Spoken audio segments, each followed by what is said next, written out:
जय हिंद वेटरन्स, आप सभी का मैं एक बार फिर स्वागत करता हूं। मैं इस वीडियो में आप सबको एक महत्वपूर्ण जानकारी दूंगा। ये जानकारी जुड़ी हुई है पेमेंट ऑफ एडिशनल पेंशन 80 साल के बाद 20%, 85 ईयर्स के बाद 30%, 90 ईयर्स के बाद 40%, 95 ईयर्स के बाद 50% और 100 साल पूरा होने के बाद 100% एडिशनल पेंशन।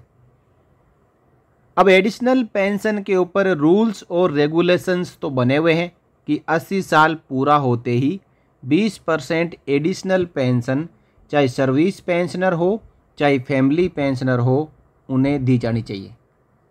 लेकिन कम ही पेंशनर्स को ये एडिशनल पेंशन स्टार्ट होती है, क्योंकि पुराने रिकॉर्ड्स में उनकी डिस्चार्ज सर्टिफिकेट और पीपीओ में उनकी जन्म तारीख सही से लिखी हुई नहीं होती है। और ऐसा ही नेक्स्ट ऑफ किन का होता है, यानी स्पोस वाइफ का होता है कि उनकी डेट ऑफ बर्थ नहीं लिखी रहती है, केवल एज लिखी रहती है। तो आइए समझते हैं guidelines for payment of additional pension. सबसे पहले मैंने आपको बता दिया कि कितने साल पूरा होने के बाद कितना एडिशनल पेंशन मिलता है। अब इसके बारे में आगे कहा गया है कि अलग अलग समय पर पीसीडीए द्वारा ये सर्कुलर जारी किए गए हैं कि एडिशनल पेंशन है, पेंशन डिसबर्सिंग एजेंसी द्वारा ऑटोमेटिकली पेंशनर को जारी कर देनी चाहिए जब उसके 80 साल पूरे हो जाते हैं। लेकिन जितने भी पुराने पेंशनर्स हैं उनके पीपीओ, डिस्चार्ज सर्टिफिकेट या डिस्क्रिप्टिव रोल या ऑफिस रिकॉर्ड में उनकी डेट ऑफ बर्थ सही से मेंशन नहीं होती है, या तो डेट और मंथ नहीं लिखा रहता है, ईयर लिखा रहता है, या फिर एज लिखी रहती है। तो ऐसे दोनों ही चांसेस में क्या करना होता है कि एडिशनल पेंशन कब से स्टार्ट करनी होती है, उसके लिए दो रूल है। यदि क्लियर डेट ऑफ बर्थ लिखी हुई है तो एडिशनल पेंशन 80 साल पूरा होने के बाद उस महीने की पहली तारीख से स्टार्ट हो जाएगी। और यदि एज लिखी रहती है तो जो एज लिखी है उस एज के मुताबिक 80 साल काउंट किए जाएंगे। 80 साल जिस ईयर में पूरा हो रहा है उससे अगले ईयर के 1 जनवरी से automatically pension disbursing agencies additional pension जारी कर सकती है। ये तो रहा इसके ऊपर नियम। अब आगे यहाँ पे कहा है कि एक पीसीडीए का सर्कुलर है 441 जो कि 1 अक्टूबर 2010 को जारी किया गया था। इसमें कहा कि कोई भी कोरिजेंडम पीपीओ जारी करने की आवश्यकता नहीं है यदि डेट ऑफ बर्थ और एज पीपीओ और ऑफिस रिकॉर्ड में अवेलेबल है। इसी के साथ साथ यदि पीपीओ और ऑफिस रिकॉर्ड में ये डेट ऑफ बर्थ और एज नहीं मिलती है तो पेंशन सर्टिफिकेट, डिस्क्रिप्टिव रोल और डिस्चार्ज बुक को भी यहाँ पे माना जा सकता है यदि उसमें डेट ऑफ बर्थ और एज लिखी हुई है, तो उसी के मुताबिक एडिशनल पेंशन जारी की जा सकती है।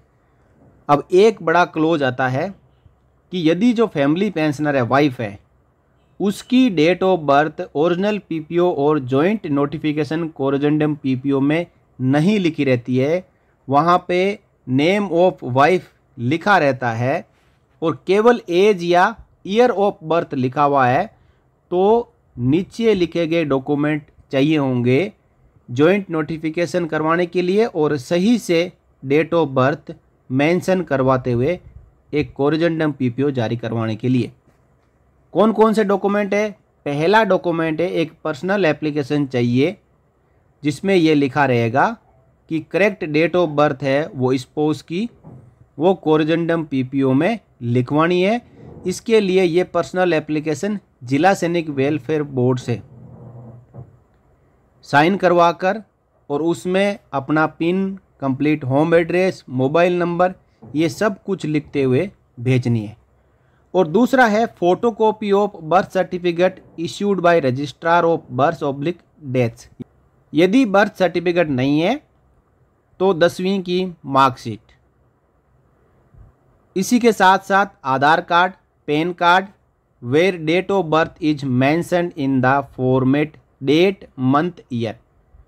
यानी बर्थ सर्टिफिकेट लगा सकते हैं। बर्थ सर्टिफिकेट नहीं है तो 10th की मार्कशीट और इसके साथ साथ आधार कार्ड, पैन कार्ड जिसमें कि कंप्लीट डेट ऑफ बर्थ लिखी हो। Photocopy of the certificate should be self attested. जो फोटोकॉपी लगाएंगे वो पेंशनर द्वारा सेल्फ अटेस्ट की हुई होनी चाहिए। Please ensure that the name of wife including spelling in the certificate, Aadhaar card, PAN card is same as mention in the original PPO और corrigendum PPO और जॉइंट नोटिफिकेशन पीपीओ। यानी नाम तो सब जगह सेम होना ही चाहिए। If there is mismatch of name in date of birth proof and PPO, either get your wife's name amended in the date of birth proof or apply for change of name of wife in service record / PPO। यदि नाम में कहीं गड़बड़ है तो जिस document में गड़बड़ है उसमें सही करवाया जाए। As per SOP for any POR available on our website. ये इंडियन एयरफोर्स पेंशनर की जो गवर्नमेंट की वेबसाइट है उसके ऊपर एक SOP अवेलेबल है, उसके मुताबिक नाम को सही करवाना पड़ेगा। अब एक और एफिडेविट लगाना पड़ेगा नॉन जुडिशियल स्टाम्प पेपर पर, जिसका स्पेसिफिकेशन मैं आगे आपको बताऊंगा डेट ऑफ बर्थ सही करने के लिए। In case where both change of name and date of birth is involve, an affidavit duly sworn before first class magistrate on non judicial stamp paper is mandatory. यदि date of birth के लिए हैं तो notary करवा सकते हैं। यदि date of birth और नाम दोनों सही करवाने हैं तो फर्स्ट क्लास मजिस्ट्रेट से इस एफिडेविट को शोन करना पड़ेगा। अब नेक्स्ट है photocopy of original PPO and joint notification corrigendum PPO where the name of wife is endorsed. उसकी फोटोकॉपी लगानी है पीपीओ की जिसमें वाइफ का नाम लिखा हुआ है। Photocopy to be self attested. If the copies of PPO is not available with you due to any reason, यानी यदि पीपीओ की कॉपी अवेलेबल नहीं है तो अपने डीपीडीओ, ट्रेजरी, बैंक या पेंशन डिस्बर्सिंग एजेंसी से एक कॉपी मंगवा सकते हैं और उसको साथ में लगाना है। पेंशन बुक और सर्टिफिकेट इसके लिए मान्य नहीं है। इसी के साथ साथ पेंशन डिस्बर्सिंग एजेंसी की डिटेल जो कि आपका डीपीडीओ, ट्रेजरी और बैंक हो सकता है, from where you are drawing your pension and submitting the life certificate duly verified by them. A blank proforma for PDA details is annexed herewith. इसका format भी मैं आगे आपको बताऊंगा। और finally photocopy of discharge book और descriptive roll या IAFF P28, IAFF P61 ये फॉर्म्स होते हैं जिनमें जो सर्विस डिटेल मेंशन होती है। If the same is held with you, हालांकि ये पेंशन डॉक्यूमेंट के साथ में जाता है जिसमें यूनिट से कमांडिंग ऑफिसर से साइन होकर रिकॉर्ड ऑफिस में चला जाता है। पेंशनर को ये डॉक्यूमेंट कम ही मिल पाते हैं, लेकिन यदि किसी पेंशनर के पास ये डॉक्यूमेंट है तो वो इस डॉक्यूमेंट को लगा सकते हैं या फिर RTI के जरिए रिकॉर्ड ऑफिस से डिस्क्रिप्टिव रोल और डिस्चार्ज बुक जो हमेशा सभी के पास रहती है, डिस्क्रिप्टिव रोल की कॉपी मंगवानी है तो रिकॉर्ड ऑफिस से RTI के जरिए मंगवा सकते हैं। तो इतने डॉक्यूमेंट लगेंगे। जॉइंट नोटिफिकेशन और सही डेट ऑफ बर्थ है जो PPO में एंटर करवाने के बाद कोरिजेंडम PPO जारी करवाने के लिए। अब मैं फॉर्मेट बताऊंगा।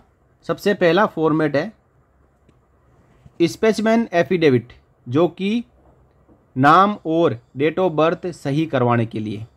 यदि केवल डेट ऑफ बर्थ सही करवाना है तो नोटरी, और यदि नाम और डेट ऑफ बर्थ दोनों सही करवाना है तो फर्स्ट क्लास मजिस्ट्रेट से ये एफिडेविट साइन करवाना पड़ेगा। इस एफिडेविट का फॉर्मेट मैं आप सबको प्रोवाइड करवा दूंगा। अब मैं आपको बताता हूँ जो PDA डिटेल्स है यानी पेंशन डिस्बर्सिंग एजेंसीज की डिटेल है वो इस फॉर्मेट में भरनी है, जिसमें personal particular, service particular, joint notification का PPO number, original PPO number, इसी के साथ साथ जो PDA की पूरी डिटेल, बैंक डिटेल, और फाइनली पेंशनर को साइन करना है और अपने PDA से इसको वेरीफाई करवाते हुए रिकॉर्ड ऑफिस को भेजना है। तो इस प्रकार ये कार्रवाई है कि यदि वाइफ की date of birth joint notification PPO या ओरिजिनल PPO या कोरिजेंडम PPO में सही से मेंशन नहीं है तो, और ये सही से डेट ऑफ बर्थ मेंशन करवाना क्यों ज़रूरी है?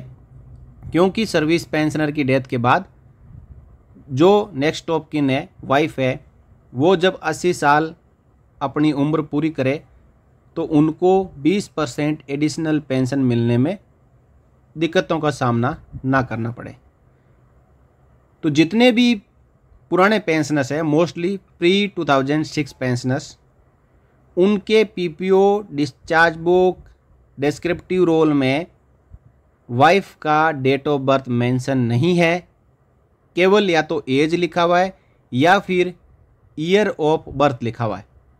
उन सब को इस वीडियो के ज़रिए जो कार्रवाई बताई गई है उस कार्रवाई को करते हुए अपने पीपीओ में वाइफ का डेट ऑफ बर्थ ज़रूर मेंशन करवा लेना है।